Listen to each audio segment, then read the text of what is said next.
ओम नमः सिद्धेभ्यः।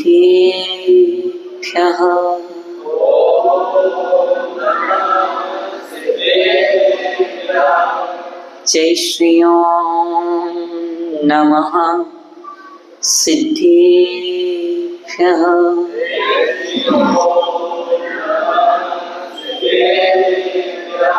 जय श्री ओम नमः सिद्धेभ्यः।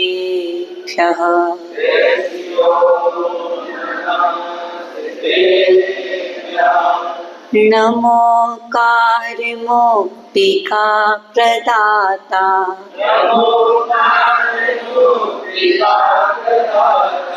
ओम नमो अरिहंताणम्,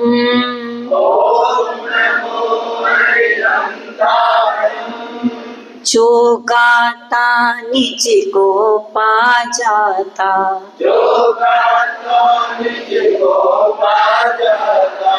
ओम नमो श्री सिद्धाणम्,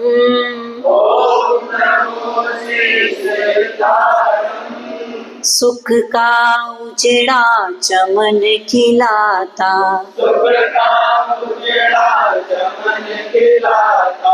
ओम नमो आहिर्याणम्,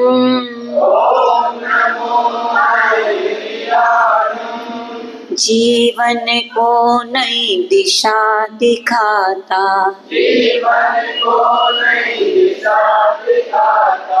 ओम नमो उवचायाणम्,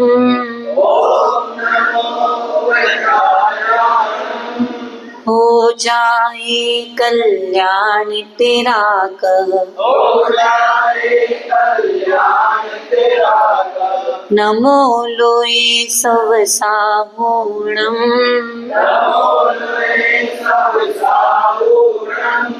नमो लोए सव साहूणम्। सुबह हुई तो गुरु चरणों में, गुरु चरणों में शाम, आचार्य श्री और मुनि संघ को, बारंबार प्रणाम। मेरा नम्र प्रणाम, मेरा विनम्र प्रणाम। बोलिए अनंतानंत सिद्ध परमेश्वरी भगवंतों की। हमेशा कहा करता हूँ, आज भी कह रहा हूँ और कहता ही रहूंगा,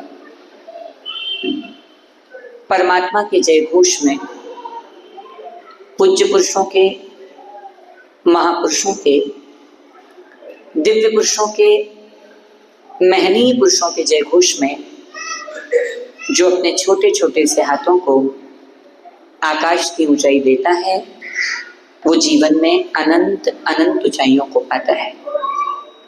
आप भी जीवन में अनंत ऊंचाइयों को पाएं, इसलिए परमात्मा के जय घोष में अपने दोनों हाथों को उठाएं और परमात्मा का जय घोष लगाएं। बोलिए परम पूज्य विश्व आराध्य श्री पंच परमेश्वरी भगवंतों की।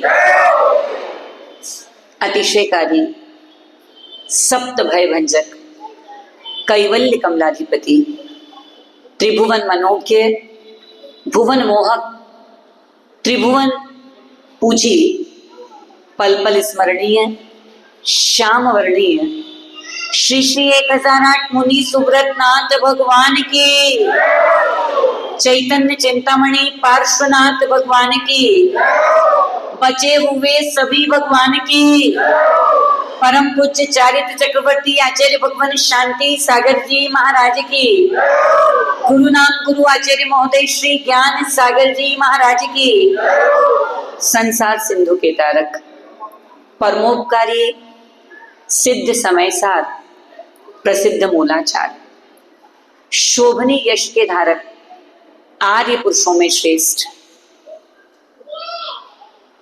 मुनिगण नायक, विश्व हित चिंतक, समाधि सम्राट, समाधिस्थ, राष्ट्र ऋषि, जिन शासनाचार्य भगवान गुरुवर श्री विद्यासागर जी महामुनि राज की, परम पूज्य समाधिस्थ आचार्य श्री विराग सागर जी महाराज की, विद्याकुल वैभव आचार्य श्री समय सागर जी महाराज की, पट्टाचार्य श्रवणाचार्य श्री विशुद्ध सागर जी महाराज की, पूज्य मुनिवर श्री विभास्वर सागर जी महाराज की, अंतर्मना आचार्य भगवान प्रसन्न सागर जी महाराज की, साक्षात विराजमान पूज्य मुनिवर श्री विभास्वर सागर जी शुद्धोपयोग सागर जी महाराज की, अहिंसामय दिव्य धर्म की, जैन धर्म की, मानव धर्म की, 10 लक्षण महापर्व की, उत्तम मार्ग धर्म की। किसी ने बहुत अच्छा लिखा है कि मंजिल को पाने के लिए श्रम करना पड़ता है, मंजिल को पाने के लिए श्रम करना पड़ता है, लकीरें भगवान बनाता है, रंग खुद भरना पड़ता है।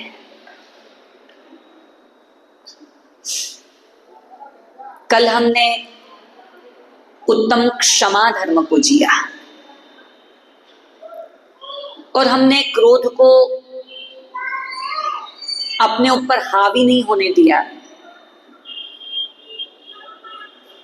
हमने तनाव अपने जीवन में आने नहीं दिया, क्योंकि हमने क्षमा का व्यवहार किया। लेकिन आज बहुत सावधानी की जरूरत है, कहीं ऐसा ना हो कि मैंने गुस्सा नहीं किया, इसका भी अहंकार हो जाए। आज का दिन बिल्कुल वैसे ही है कि दुर्घटना नजर हटी और बिल्कुल वो ही दिन है आज का। एक आज तो नहीं होती, जब हम छोटे थे नाना के यहाँ जाते थे तो वहां रामलीला होती थी। क्या होती थी? आपने भी देखी होगी। नगर निगर पे चौराहों चौराहों पर चौपालों पर एक रामलीला का आयोजन होता था। ऐसे ही एक नगर में रामलीला का आयोजन था और सारी तैयारियां हो गई, शाम को रामलीला होना है और हजारों हजारों की भीड़ उस रामलीला को देखने के लिए पहुंची। लेकिन जो रामलीला में रावण का पात्र अभिनय कर रहा था, उसने कहा कि आज शाम को मैं रामलीला में भाग नहीं लूंगा। अब जो संयोजक थे, जो आयोजक थे, जो प्रायोजक थे, उनको टेंशन हो गई कि सामने हजारों लोग बैठे हैं और एट लास्ट मोमेंट, बिल्कुल आखिरी में ये क्या कह रहा है कि आज मैं रामलीला में भाग। उससे पूछा कि कारण क्या है कि तू रामलीला में भाग नहीं लेगा। उनने कहा शाम को भोजन में खिचड़ी बनी थी, शाम को भोजन में खिचड़ी बनी थी, तुमने राम की खिचड़ी में घी डाला, मेरी खिचड़ी में तो घी, अब मैं रोल नहीं करूंगा। आयोजक की तो हालत टाइट हो गई और पक्का उसकी जगह आप भी होते ना तो चारों खाने चित हो जाते हैं कि यार सामने हजारों लोग बैठे और लास्ट मोमेंट अंदर आ जाओ, सामने हजारों लोग बैठे और at last moment his deny, मैं नहीं करूंगा। उसको बहुत मनाने की कोशिश की कि घी कम था, आज भोजन में घी कम था, अगली बार राम को डाले न डाले तेरी खिचड़ी में घी, तू मान तो जा। लेकिन वो तो मानने को तैयार नहीं है, मैं तो नहीं करूंगा। प्रायोजक इन फ्रंट ऑफ मंच, सामने मंच पर आया, हजारों की मेदिनी के सामने आया और कहा आज की रात की रामलीला निरस्त की जाती है, कैंसिल की जाती है। हजारों लोगों ने कहा कि कैसे, क्यों? उन्होंने कहा रावण का पेट दुख रहा है। रावण के पेट दुखने के कारण आज रावण अभिनय नहीं करेगा, और बिना रावण के Ramlila how is it possible? Next to impossible है कि बिना रावण के रामलीला हो ही नहीं सकती। हो सकती है क्या? नहीं हो सकती। आनंद की तरह एक व्यक्ति उसमें से उठ के आया हजारों की भीड़ में से, रामलीला कैंसिल मत करो।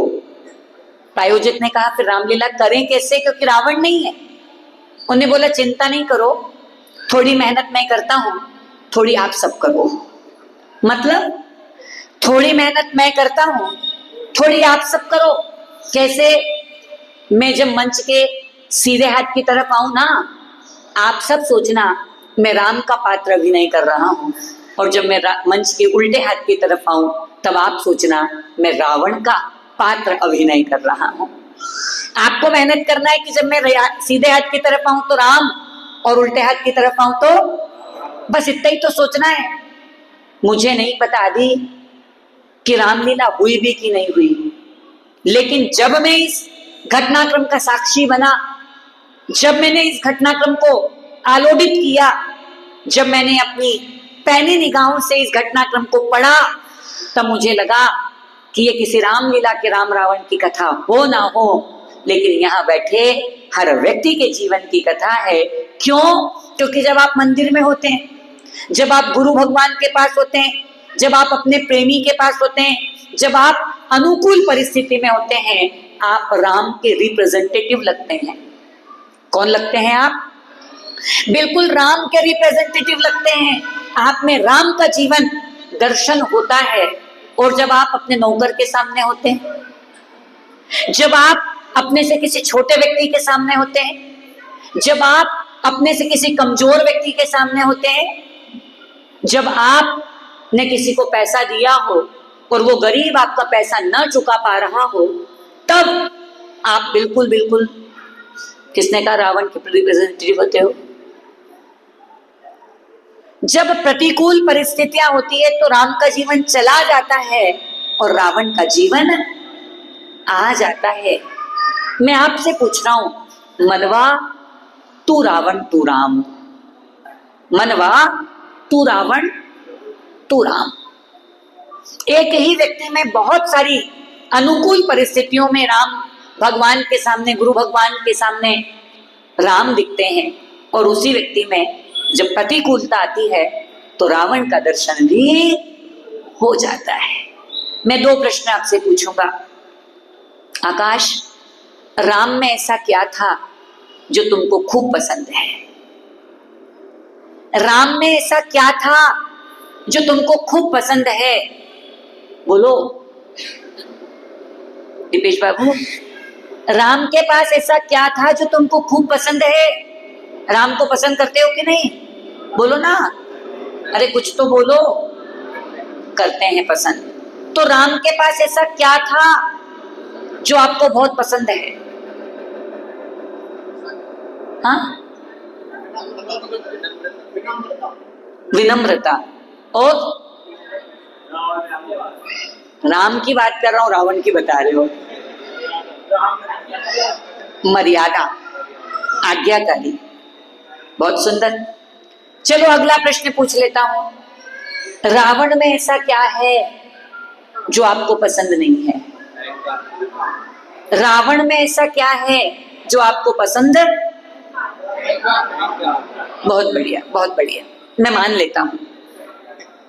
राम के पास मर्यादा और त्याग वृत्ति है जो हम सबको खूब पसंद है, और रावण के पास अकेला अहंकार नहीं है, साथ में आसक्ति भी है। यदि सीता के प्रति आसक्ति नहीं होती तो आपको रावण का अहंकार दिखने वाला। राम के पास त्याग वृत्ति और मर्यादा जो मुझे और आपको सबको बहुत पसंद है, और रावण के पास आसक्ति और अहंकार जो मुझको और आपको किसी को पसंद। चलो इस रामायण को यहीं छोड़ देते हैं, आपकी रामायण शुरू करते हैं। उस रामायण से आपका कुछ अच्छा बड़ा होने वाला, लेकिन आपकी व्यक्तिगत रामायण से आपका अच्छा और बुरा दोनों होने वाला है। और मैं रामायण में राम रावण की कथा सुना के खत्म भी नहीं करता, मैं तो आपके बीच में उस दृश्य को रखता हूं और आपको कहता हूं कि आप निर्णय करो आप कहां पर खड़े हो। मैं पूछ रहा हूं अगला प्रश्न, कितनी जिम्मेदारी से आप मुझे बता सकते हो कि जो राम में आपको पसंद था या राम में आपको पसंद है वो आपके जीवन में है? बोलो। जितने लोग बैठे हैं, लगभग सैकड़ा लोग बैठे हैं, है ना? मैं आपसे पूछ रहा हूं, सच बताओ, राम में जो आपको पसंद था या है आपके पास है? बोलो, अरे कुछ तो बोलो। गूंगे बेरों के स्कूल में थोड़ी बैठे अपन, नहीं है, चलो इग्नोर मारते हैं। दूसरा प्रश्न पूछ रहा हूं, रावण में जो आपको पसंद नहीं है वो आपके पास नहीं है? जिम्मेदारी से बोलो कि रावण में जो आपको पसंद नहीं है वो आपके पास भी नहीं है। बोलो ना। मतलब राम में जो आपको पसंद है वो आपके पास, और रावण में जो आपको पसंद नहीं वो आपके पास। आपको पसंद क्यों करे? बोलो। राम के पास त्याग और मर्यादा है जो आपके पास नहीं है। रावण के पास आसक्ति और अहंकार है जो आपके पास। आप रावण को पसंद नहीं करते, हम आपको पसंद क्यों करें? बोलो। ध्यान रखना मित्रों, ये ढोलक वाले भैया ढोलक बजा रहे हैं, भैया एक बार ढोलक ऊंची करना। हाँ, देखो दोनों तरफ से भैया जोर जोर से बजाते हैं। एक बार ढोल और बांसुरी पास पास बैठी थी, तो बांसुरी से ढोल ने पूछा राहुल कि मुझे समझ में नहीं आता। ढोल बांसुरी से कह रहा है मुझे समझ में नहीं आता, जब भी तुझे कोई हाथ में लेता है ना तो अपने ओष्ठ पर लगाता है, अपने मुख पर लगाता है, और मुझे जब भी कोई हाथ में लेता है तो जोर जोर से दोनों ओर से पीटने लगता है। आखिर कारण क्या है? बांसुरी ने कहा मैं बता तो दूंगी लेकिन तुझे बुरा लग जाएगा। बांसुरी ने कहा कि मैं बता तो दूंगी लेकिन तुझे बुरा लग जाएगा। नहीं नहीं, मुझे बुरा नहीं लगेगा, तो बता। बड़े ध्यान से सुनना, ढोल और बांसुरी के जीवन का सत्य आपके और मेरे जीवन का भी सत्य है। बांसुरी ने ढोल से कहा कि देख, मैं अंदर से भी पोली हूं और बाहर से भी, अंदर से भी बिल्कुल रिक्त हूं, खाली हूं, और बाहर से भी पूरी रिक्त, और मतलब जैसी अंदर से हो वैसी ही बाहर से हो। लेकिन तेरा जीवन देख, तूने इस खोल के पीछे अपनी पोल को छुपा रखा है। तूने इन दो खोल के पीछे अपनी पोल को छुपा रखा है। मतलब तू भीतर से कुछ और है और बाहर से कुछ और है। बस यही कारण है कि तू दिखती कुछ और है और तू है कुछ और।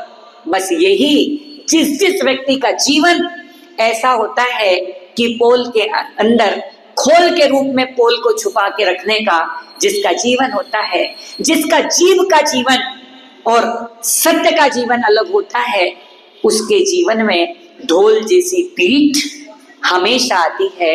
आपसे निवेदन कर रहा हूं, प्रेम के साथ, बहुत शालीनता के साथ आपसे बोल रहा हूं, ढोंग का नहीं ढंग का जीवन जियो। आज का उत्तम मार्ग धर्म आपसे यही कह रहा है कि अभी तक आपके पास दो चेहरे हैं। कितने चेहरे हैं आपके पास? बोलो ना। आपका प्राइवेट फेस कुछ और है और आप पब्लिक फेस, आपकी निजी छवि कुछ और है और आपकी सार्वजनिक छवि कुछ और है। आज अपन भगवान से एक प्रार्थना करते हैं, मेरे साथ आप भी कर लो। एक प्रार्थना अपन परमात्मा के सामने रखते हैं, क्योंकि आज उत्तम मार्गव धर्म का दिन है।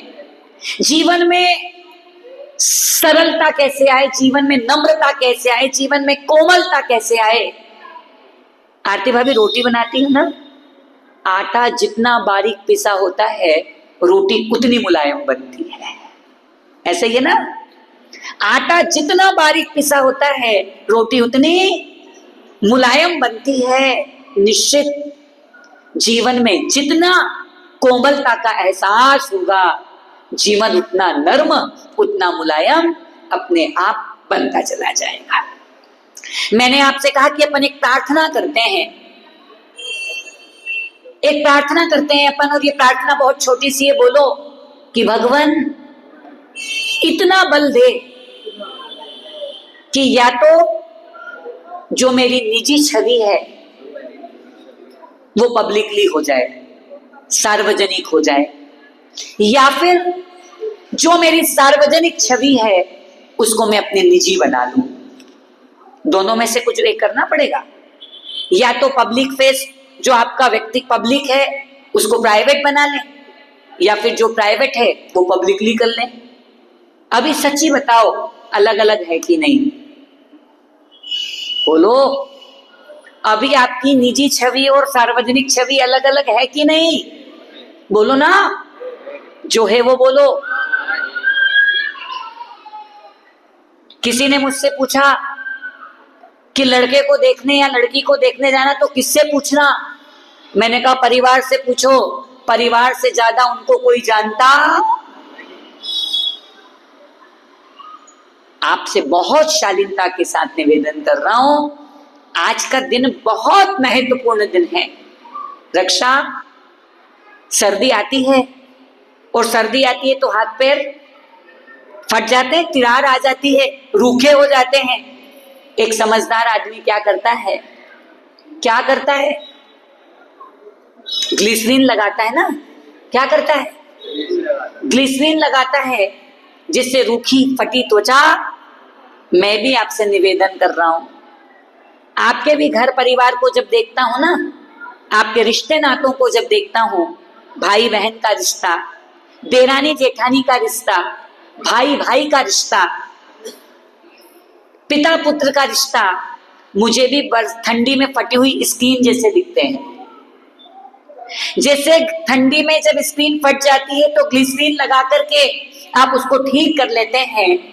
विनम्रता का ग्लिसरीन लगाकर अपने टूटे हुए संबंधों को आप ठीक कर सकते हैं, लेकिन बहुत जरूरी है अपने टूटे हुए संबंधों को ठीक करने के लिए विनम्रता का ग्लिसरीन लगाना।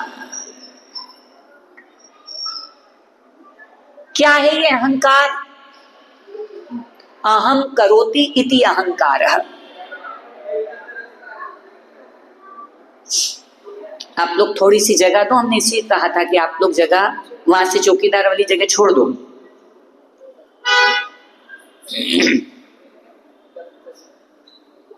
किसी की गोदी में पैर रख दो, पड़ोसी अपने आप जगह देगा।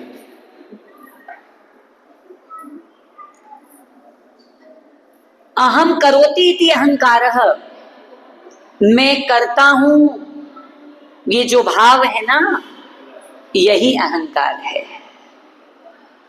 आप कुछ हो सकते हैं, आप कुछ हो सकते हैं, आप बहुत कुछ हो सकते हैं, लेकिन विश्वास करना, आप सब कुछ कभी भी, लेकिन आपने अपने आप को सब कुछ मान लिया है। मैं नहीं रहूंगा तो घर कैसे चलेगा, मैं नहीं चलाऊंगा तो दुकान कैसे चलेगी, मैं नहीं चलाऊंगा तो समाज कैसे चलेगी, मैं नहीं चलाऊंगा तो दुनिया कैसे चलेगी। ये जो भाव है ना, यही अहंकार का भाव है। आप कुछ हो कोई तकलीफ नहीं, आप कुछ हो कोई तकलीफ नहीं, आप बहुत कुछ हो तब भी कुछ तकलीफ नहीं, लेकिन जब आप सब कुछ बनने की कोशिश करते हैं, वहीं से तकलीफ, वहीं से परेशानी, वहीं से तनाव, वहीं से घुटन, वहीं से फ्रिक्शन, वहीं से मनमुटाव जीवन में आना शुरू हो जाता है। इंसान के अंदर जो समा जाए वो स्वाभिमान। आज दिन में मुझे एक बच्चे ने कहा, आप बोलते हो अभिमान नहीं करना, बिल्कुल नहीं करना, फिर क्या करना? इंसान के अंदर जो समा जाए ना वो स्वाभिमान, और जो इंसान के बाहर झलक जाए वो अभिमान। आपके अंदर स्वाभिमान हो, कोई कमी नहीं, खूब होना चाहिए।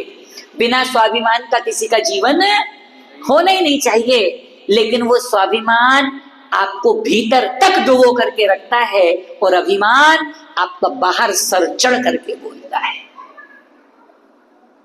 मैं आपसे निवेदन कर रहा हूं, देने के लिए दान, लेने के लिए मान और त्यागने के लिए अभिमान से ज्यादा श्रेष्ठ संसार में कुछ भी नहीं है।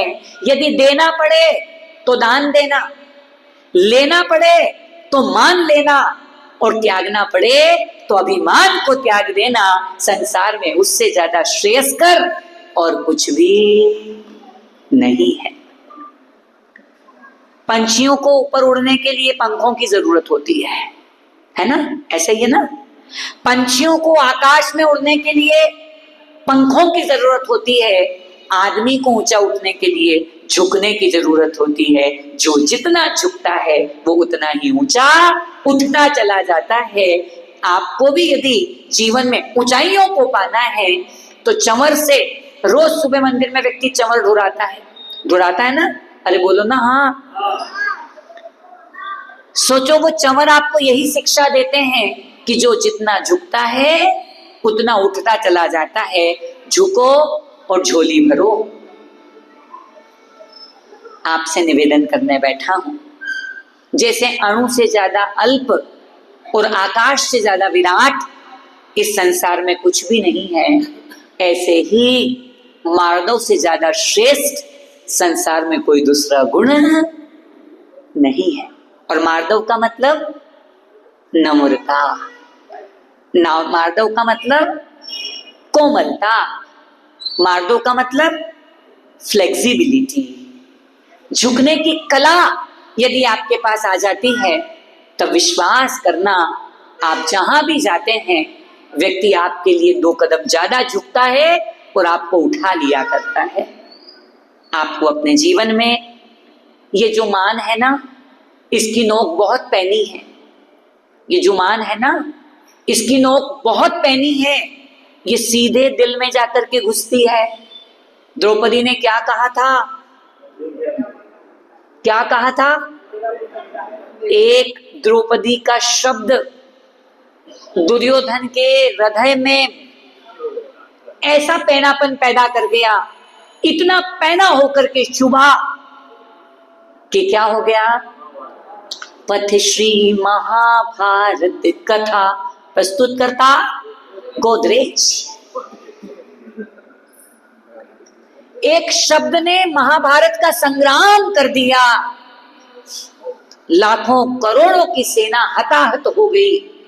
न जाने कितनों के सुहाग उजड़ गए, न जाने कितनों के भाई मर गए, न जाने कितनों के बेटे चले गए, और उपलब्धि के नाम पर कोई उपलब्धि किसी को नहीं हुई। मैं इतिहास को जब देखता हूं, इतिहास को जब पढ़ता हूं, इतिहास की पुस्तकों का जब आलोडन करता हूं, तो 2 लाइन पढ़ने को मिलती है। मान करनते मर गए, रहा न जिनका अंश। मान करनते मर गए, रहा न जिनका अंश। तीनन को तुम देख लो, रावण कौरव कंस। तीनों को देख लो। एक लख पूत 1.25 लाख नाती, ताके घर में दिया ना। रावण के 1 लाख बेटे थे, 1.25 लाख पोते। भाई कहाँ जा रहा है? दिया बाती करने, बिठा दे उसको भी। इतना आज्ञाकारी रावण के घर दिया बाती करने जा रहा है।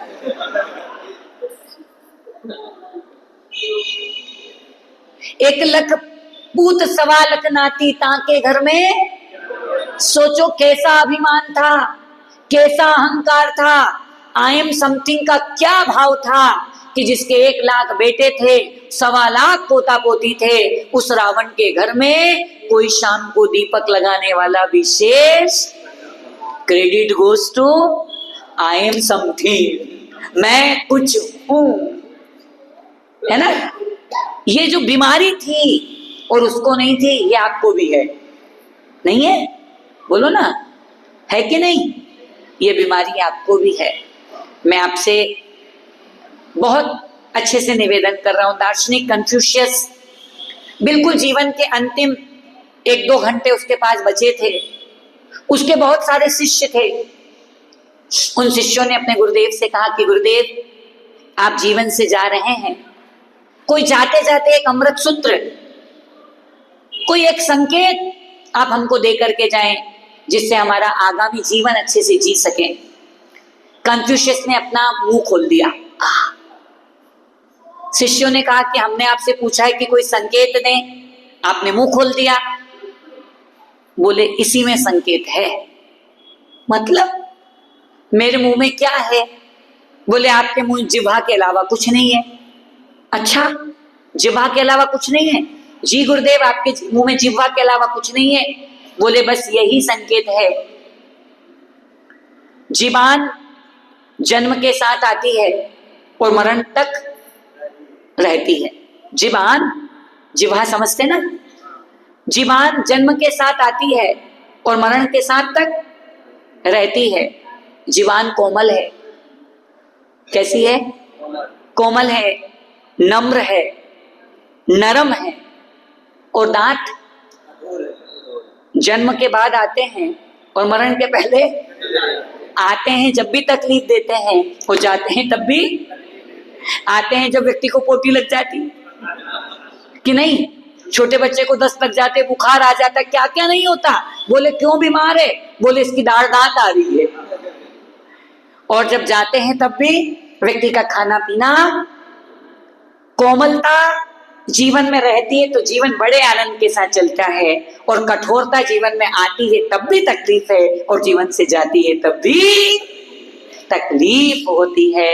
इसलिए जीवन में it's most essential, flexibility is life's essential property. कोमलता, मुलायमपन, झुकाव जीवन की सबसे महत्वपूर्ण प्रॉपर्टी है, जीवन की सबसे महत्वपूर्ण व्यवस्था है, और वो है कोमलता। क्या है? कोमलता। हम आज उत्तम मार्दव धर्म के दिन इतना ही अपने मनोमानस को बना करके रखें कि कितनी भी विपरीत परिस्थिति आ जाए, मैं अपनी कोमलता को खंडित नहीं होने दूंगा। मुझे याद है स्मृति नगर की एक घटना। मैंने एक व्यक्ति को कहा कि आज शाम को आपको आना है। नहीं भैया जी, हमको जाना है। नहीं, आना पड़ेगा। भैया जी आप ऐसे जोर से बोलोगे तो हम भी नहीं आएंगे। मैंने बोला तू नहीं आएगा तो काम थोड़ी रुक जाएगा। तू नहीं आएगा तो काम थोड़ी रुक जाएगा। एक बात बिल्कुल ध्यान रखना, यदि समाज में आपको अभिषेक करने के लिए बुलाया जा रहा है, यदि समाज में आपको वैयावृत्ति करने के लिए बोला जा रहा है, यदि समाज में आपको और किसी शुभ कार्य के लिए निवेदन किया जा रहा है, सिर्फ इसलिए कि व्यक्ति ने आपको लायक समझा है, नालायकों से कोई बोलता, यदि आप नालायक बन गए, दूसरी बार आपसे कोई बोलने वाला, अपनी लायकियत को खुद पैदा करके रखो। एक बार आप नालायक बने, दूसरी बार आपको कोई लायक समझने वाला तू नहीं तो। किसी ने बहुत अच्छा लिखा है, तू है हर जाई सनम तो अपना भी यही दौर सही। तू है हर जाई सनम तो अपना भी यही दौर सही, और नहीं और सही, और नहीं और सही। तू नहीं तो तेरा दूसरा कोई तो आएगा। ऐसा नहीं है, ध्यान रखो। किसी के होने से काम में रौनक आ सकती है, लेकिन किसी के नहीं होने से काम रुकता। ध्यान रखो, अच्छा और बुरा इतना ही तो होगा, या तो ज्यादा अच्छा या ज्यादा बस। इसलिए आपको कोई कुछ कह रहा है ना, रक्षा पूजन करने के लिए बुला रहे ना, पक्का कोई कारण होगा। 1 बार 2 बार 3 बार, यदि 4 बार नहीं आएंगे तो 5वीं बार से कोई भी कहना आपको लायक समझते हैं इसलिए आपसे कोई कहते हैं, नालायकों को कोई कहना पसंद, अपनी लायकियत बना करके रखो। ये उत्तम मार्दव धर्म यही कह रहा है कि कितनी भी विपरीत परिस्थिति आ जाए, मुझे अपनी कोमलता को नहीं छोड़ना है। कितनी भी विपरीत परिस्थिति आ जाए, मुझे अपनी मृदुता को नहीं छोड़ना है। यदि एक बार छोड़ दी तो जीवन में दूसरी बार वो आने वाली। और कैसा होता है, दो मित्र थे, जय कुमार जी, दो मित्र थे राहुल, एक काला और एक गोरा। वो गोरा मित्र बार बार काले मित्र की हिंदी करता था, तू तो काला है, तू तो काला है, तेरे और मेरा क्या जोड़। लेकिन फिर भी गोरा मित्र काले मित्र से बहुत प्रेम करता था। काला मित्र उसका कितना भी अपमान करे, गोरा मित्र उसको कुछ जवाब नहीं देता था। काला मित्र कभी जवाब नहीं देता था। एक दिन बगीचे में दोनों एक टेबल पर आकर के बैठे और बहुत सारे लोग आसपास थे। गोरे ने काले से कहा कि मैंने तुझसे कितनी बार कहा कि तू मेरे पास मत आया कर, तेरे और मेरे क्या जोड़, तू देख तेरा शरीर और मेरा शरीर देख। अब आज काले मित्र को लगा कि इसको जवाब देना जरूरी है। इसको बहुत अहंकार हो गया अपने ऊपर, मैं गोरा हूं, मैं गोरा हूं, मैं गोरा हूं।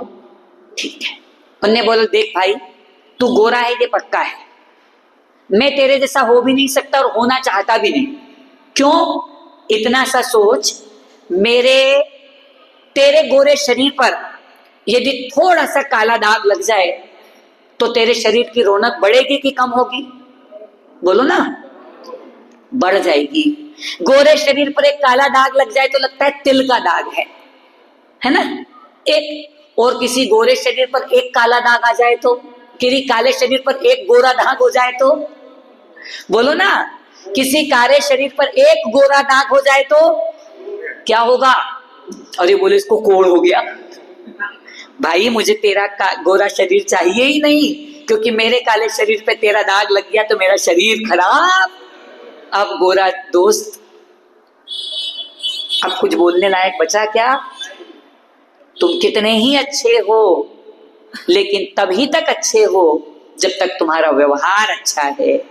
उसके बाद एक बार तुम्हारा व्यवहार खराब हुआ, एक व्यक्ति से दूसरे व्यक्ति तक, दूसरे व्यक्ति से चौथे व्यक्ति तक, एक बार आपका व्यवहार खराब हुआ तो विश्वास करना, फिर आप अपने व्यवहार को कभी जीवन में जमा नहीं कर पाओगे। आप जितनी भी महिलाएं हैं ना, सब अच्छा दिखना चाहती है, और अच्छा दिखने का भाव पाप है। क्या? बोलो ना। आजकल तो महिलाएं नहीं, भैया लोग भी पार्लर जाते हैं। क्यों अर्पित? सही बोल रहा हूं ना? पहले तो अकेली महिलाएं पर्याय सुधारने के लिए पार्लर जाती थी, अब तो भैया लोग भी पर्याय सुधारने पार्लर जा रहे हैं। सुंदर दिखने का भाव पाप है और सुंदर होने का भाव पुण्य है। सारी महिलाओं से, सारी बहनों से, सारी बेटियों से निवेदन कर रहा हूं, जितनी मेहनत आप सुंदर दिखने के लिए करते हो, अच्छे से सुनना, जितनी मेहनत आप सुंदर दिखने के लिए करते हो, यदि उसकी 10% भी सुंदर होने के लिए कर लो तो सुंदर दिखने की जरूरत नहीं पड़ेगी, क्योंकि जो सुंदर होता नहीं है उसको सुंदर दिखना पड़ता है, और जो सुंदर होता है उसको सुंदर दिखने की जरूरत। हमारे सारे मुनि महाराज, हमारी सारी आरिका माता जी, हमारे सारे लगभग त्यागी व्रती है ना, सुंदर होते हैं, इसलिए उनको सुंदर दिखना नहीं पड़ता, वो अपने आप सुंदर हो जाते हैं। क्योंकि जो भीतर से सुंदर है ना, वो बाहर से निश्चित सुंदर होगा, लेकिन जो बाहर से सुंदर हो रहा है, क्या पता वो भीतर से सुंदर हो भी और नहीं भी। मैं आपसे बहुत बहुत बहुत प्रेम से सिर्फ इतना सा निवेदन कर रहा हूं, आप सब लोग अपने घर की सफाई करते हैं? बोलो ना, बोलो। नम्रता, घर की सफाई के लिए कौन कौन सी चीजों की आवश्यकता है? झाड़ू की, पोछे की, बाल्टी की, फिनाइल की, पानी की, सब चीजें मिल गई, सफाई हो जाएगी? बोलो ना, सब चीजें, आदमी भी आ गया, आदमी भी मिल गया, सफाई हो जाएगी? बोलो। जितनी भी सफाई की सामग्री है वो सारी आपने इकट्ठी कर ली और आप भी तैयार हो गए, सामग्री सब आपके हाथ में है, अब सफाई हो जाएगी क्या? नहीं ना। करने के लिए भी बड़े ध्यान से सुनना। यदि घर में झाड़ू लगाना है, यदि घर में पोछा लगाना है, यदि सोफे के नीचे से या पलंग के नीचे से साफ करना है, अलमारी के नीचे से साफ करना है, तो जब तक झुकाव नहीं होगा तब तक सफाई होने वाली। एक छोटा सा घर साफ करने के लिए झुकना जरूरी है, तो आत्मांगन को साफ करने के लिए सोचो ना, झुकना कितना जरूरी होगा। बिना झुके आत्मांगन कभी साफ हो ही नहीं सकता। घर की सफाई के लिए कितनी भी मशीनें आपके पास आ जाए, कितने भी वैक्यूम क्लीनर आपके पास आ जाए, लेकिन उस वैक्यूम को हाथ में लेकर के झुकना पड़ेगा ही पड़ेगा। सोचो ना, छोटे से घर की सफाई के लिए झुकना जरूरी है, तो आत्मांगन को साफ करने के लिए कितना नहीं झुकना पड़ेगा। इसलिए आज का धर्म आपको झुकना सिखाता है। क्या सिखाता है? झुकना सिखाता है। और अकड़ खास मुर्दे की पहचान होती है, अकड़ खास मुर्दे की पहचान होती है।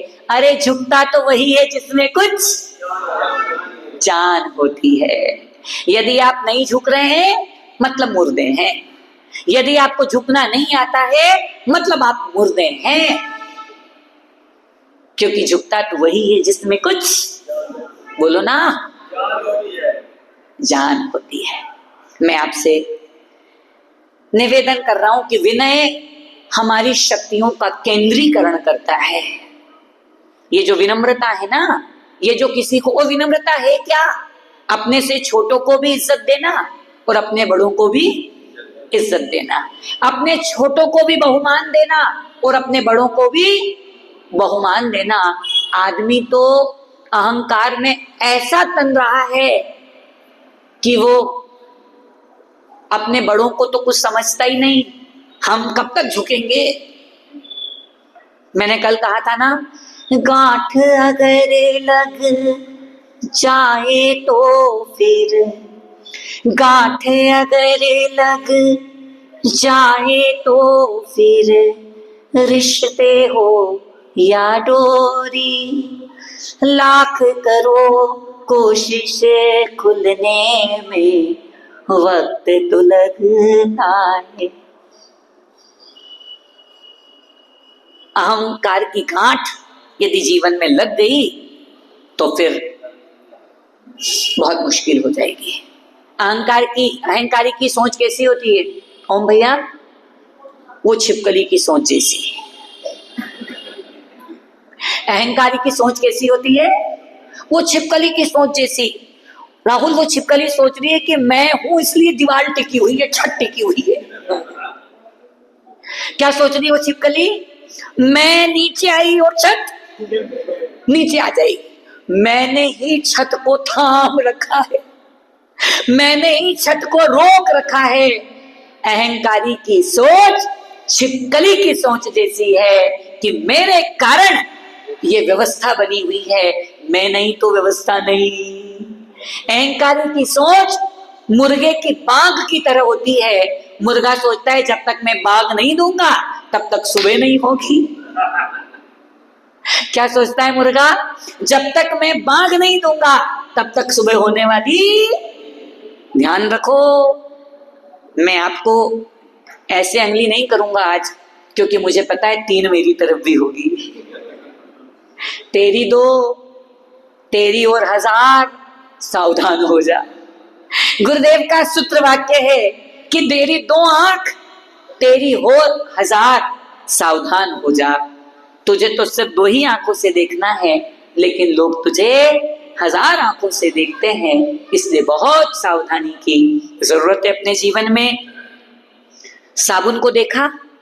बोलो ना हाँ। साबुन को देखा? जब साबुन कपड़े पर लगती है तो कपड़ा घिसता है कि साबुन घिसती है? और साफ कौन होता है? नहीं, साबुन।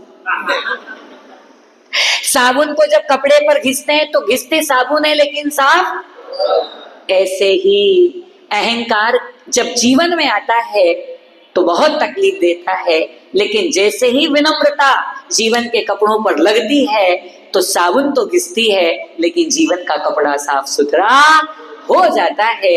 मैं आपसे इतना सा निवेदन करने बैठा हूं कि आप सब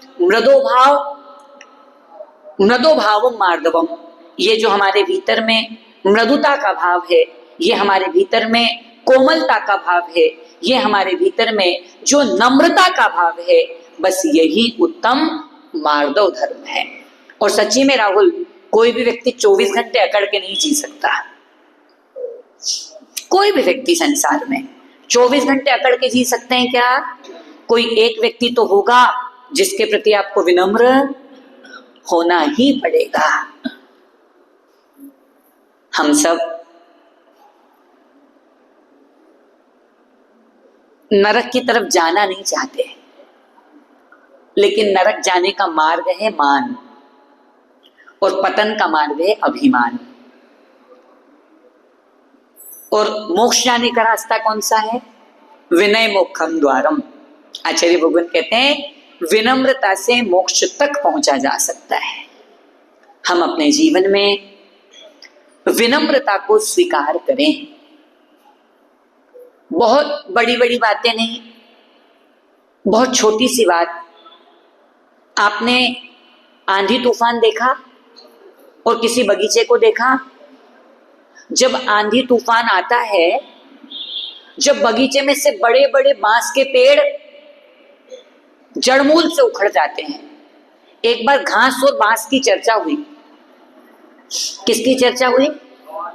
एक बार घास और बांस की चर्चा हुई।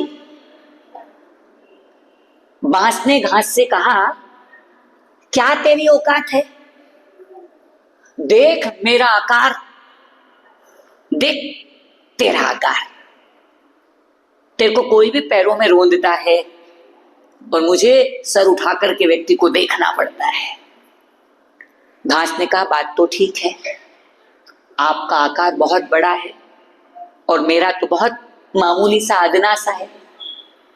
एक दिन बहुत जोर से आंधी तूफान आई और आंधी तूफान के साथ वो जो बांस का पेड़ था वो जड़मूल से उखड़ गया। अब घास पर पड़ा है वो। अब कहां पड़ा है वो बांस का पेड़? अब घास पे पड़ा है। और घास पर जैसे ही पड़ा तो घास ने पूछा, भाई साहब क्या हुआ? भाई साहब क्या हुआ? घास ने पूछा। बांस ने कहा, मेरे मन में एक प्रश्न आया, इतनी जोर से आंधी तूफान आया, मेरे जैसा इतना मजबूत आदमी भी जड़मूल से उखड़ गया, तू वैसी की वैसी बनी है, आखिर कारण क्या है? तब घास ने कहा कि भाई साहब, जब ये आंधी तूफान आया था ना, ये जब पानी बह रहा था, मैंने अपने आप को जमीन की तरफ विनम्रता के साथ झुका दिया था। वो गुजर गया, मैं खड़ी हो गई। तुमको झुकना नहीं आता था, इसलिए तुम जड़मूल से उखड़ गए। जो झुकना जानता है वो घास की तरह अपने जीवन को बना करके रखता है, और जिसको झुकना नहीं आता वो जड़मूल से उखड़ जाता है। हम सब अपने जीवन में कहीं न कहीं, ज्यादा नहीं बोल रहा हूं, मैं तो बोल रहा हूं कहीं न कहीं थोड़ा सा फ्लेक्सिबिलिटी का गुण हमारे जीवन में आना चाहिए। हम देखते हैं अभिमान कितना बुरा है। स्वर्गों में चर्चा चल रही है कि हम देवताओं से भी ज्यादा सुंदर मनुष्य लोक में रहने वाला वो है। देवता लोगों को लगा कि नहीं, हमसे ज्यादा सुंदर तो मनुष्य हो ही नहीं सकते। लेकिन सौधर्म स्वर्ग में चर्चा चल रही है कि हमारे रूप को, हमारे लावण्य को लज्जित करने वाला यदि कोई है तो मनुष्य लोक में वो व्यक्ति हमारे रूप सौंदर्य से भी ज्यादा सौंदर्यवान है। देवताओं से रहा नहीं गया। देवता ने कहा, हम जाके देखेंगे, तब आपकी बात पर विश्वास करेंगे। और स्वर्ग से वो देवता लोग जमीन पर आए उस व्यक्ति का लावण्य देखने, उस व्यक्ति का रूप देखने। जब वो व्यक्ति व्यायामशाला में व्यायाम कर रहा था तो व्यायामशाला में जो पीली मिट्टी होती ना, वो उसके शरीर पर लगी थी, और जैसे ही उस शरीर पर लगी हुई पीली मिट्टी से देवताओं ने देखा उस व्यक्ति को, तो उस व्यक्ति से कहा कि सच में जितना स्वर्गों में आपके रूप की प्रशंसा की जा रही थी, आप तो उससे 1000 गुना ज्यादा सुंदर हैं। जैसे ही सुना कि स्वर्गों में मेरे रूप की चर्चा हो रही है, मेरे लावण्य की चर्चा हो रही है, मेरे सौंदर्य की चर्चा हो रही है, उन्होंने कहा अभी क्या देखा है आपने? अभी तो मैं व्यायामशाला में हूं, जब 14 श्रृंगार करके राज दरबार में बैठूंगा तब आप देखना, बस देखना। व्यायामशाला से तैयार होकर राज दरबार में पहुंचा, कितनी देर लगी होगी राहुल? 1-1.5 घंटा, आधा घंटा तो तेरे को लगता है, चक्रवर्ती को थोड़ी आधा घंटा लगता है। चक्रवर्ती तो जाएगा, पहले उपटन लगेगा, फिर उसको तेल की मालिश होगी, मर्दन होगा, फिर उसके बाद उसको नहलाया जाएगा, 2-4 लोग पोंछने वाले, 10-20 लोग तैयार, तो थोड़ा तो उनको टाइम देना पड़ेगा ना बाबू। व्यायामशाला से लेकर दीपक बाबू कहां तक? राज दरबार के राज सिंहासन तक पहुंचा वो व्यक्ति। देवता लोग भी राज दरबार में पहुंचे, तब उसने कहा अब देखो। देवताओं ने कहा कि अब वो बात नहीं है। क्या? अब वो बात नहीं है? अब तो आपके शरीर से दुर्गंध आ रही है। क्या आ रही है? अब तो आपके शरीर से दुर्गंध आ रही है। कैसे दुर्गंध आ रही है? पानी का पात्र बुलाओ। पानी का पात्र बुलाया गया और उनसे कहा इसमें थूको, और जब उसने थूका तो उसमें कीड़े कुलबिला रहे थे। कौन था ये? व्यायामशाला से राज दरबार तक अकेले रूप का अभिमान था। कितना? सौंदर्य का अभिमान था। व्यायामशाला से राज दरबार तक आते आते सौंदर्य की सरिता सूख गई, और वो चक्रवर्ती सनत कुमार जिसके सौंदर्य की चर्चा स्वर्गों में हो रही थी, उसके शरीर में कोढ़ हो गया। आप कौन से खेत की मूली हो? होगी तो बहुत मामूली हो। काहे का अभिमान है? काहे का अहंकार है? चक्रवर्ती के यहां कितने घोड़े होते हैं अजय भैया? 18 करोड़। कितने? हाथी कितने होते हैं? 84 लाख। कितने? चक्रवर्ती के यहाँ 18 करोड़ घोड़े, 84 लाख हाथी होते हैं। तुम्हारे घर एक आधा गधा तो बनना होगा, नहीं है? बोलो। चक्रवर्ती के यहाँ 84 करोड़ घोड़े, 84 करोड़ घोड़े, 18 करोड़ घोड़े, 84 लाख हाथी होते हैं। तुम्हारे घर एक आधा गधा भी नहीं है, है ना? लेकिन चक्रवर्ती को जितना अभिमान नहीं होता, है ना, आपको चक्रवर्ती के बाप से भी ज्यादा अभिमान है। काहे का अभिमान है? ना तो तुम्हारे पास सनत कुमार चक्रवर्ती जैसा सौंदर्य है, ना भरत चक्रवर्ती जैसा वैभव है, ना ज्ञान है, ना रूप है, ना मद है, ना जाति है, ना कुल है। तुमको काहे का अभिमान है? यदि यही अभिमान रहा ना तो पक्का मुझे गाते हुए मिलोगे। करमवा बैरी हो गए हमार, करमवा बैरी हो गए हमार, चिट्ठियां वो तो हर कोई बाचे, कर्म ना बाचा जाए, करमवा बैरी हो गए हमार। बस अंतिम समय में इतना सा निवेदन कर रहा हूं, ये अहंकार कल भी बुरा था, ये अहंकार आज भी बुरा है और अहंकार कल भी, विनम्रता कल भी अच्छी थी, विनम्रता आज भी अच्छी है और विनम्रता ता जिंदगी अच्छी ही होने वाली। फिर क्या करूं? यदि कल किसी कारण से, किसी निमित्त से, कोई ऐसी परिस्थितियों में मैंने यदि किसी के प्रति अपने मन को बहुत कठोर कर लिया हो, आज पहली फुर्सत में जाकर फोन करो और उनसे कह दो SORRY, माफ करो बाबू, माफ करो और भूल को साफ करो। यही जिंदगी का नया दिन है, यही जिंदगी में अहंकार से मुक्ति पाने का सौभाग्य सिंदूर है। हम और आप सब अपने घर की सफाई जैसे करते हैं झुक झुक करके। दिवाली आने वाली है 1.5 महीने बाद, है ना? क्या आने वाली है? बोले इस बार जल्दी है।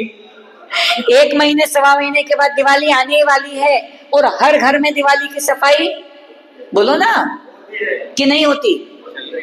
अच्छे से रगड़ रगड़ के झुक झुक के सब दूर से साफ करते हो। दिवाली पे घर की सफाई जैसे बहुत जरूरी है, ऐसे ही पर्वराज पर्युषण की दिवाली पर अपनी आत्मा की सफाई भी बहुत बहुत ज्यादा जरूरी है। और आत्मा की सफाई मात्र झुकने के माध्यम से होने वाली है। मैंने कहा देने के लिए दान, लेने के लिए मान और त्यागने के लिए अभिमान ही सर्वश्रेष्ठ है। आप इस सर्वश्रेष्ठ का त्याग करें इन सद्भावनाओं के साथ कि हम सब अपने जीवन में सनत कुमार चक्रवर्ती की तरह अभिमान को ना लाएं। नहीं तो चक्रवर्ती को जब कोढ़ हो सकता है तो हमको भी। कितनी देर में हो गया आकाश? व्यायामशाला से लेकर राज दरबार तक आने में सौंदर्य की सरिताएं सूख गई, सौंदर्य समाप्त हो गया और वो जो बहुत सुंदर था वो उतना ही बदसूरत हो गया। इन भावनाओं के साथ कि हम भी अपने जीवन में मार्दव के सौंदर्य को प्राप्त करें, कोमलता की सुंदरता हमारे जीवन का आभूषण बने, फ्लेक्सिबिलिटी, विनम्रता हमारे संबंधों का श्रृंगार बने। आपने पूरा पूरा मुझे 1 घंटे सुना, मैं आपका आभारी हूँ और आपके भीतर बैठे विनम्र परमात्मा को, कोमल परमात्मा को, नम्र परमात्मा को कोटि से प्रणाम निवेदित करता हूँ। ओम नमः, ओम शांति। 9 बार नमोकार।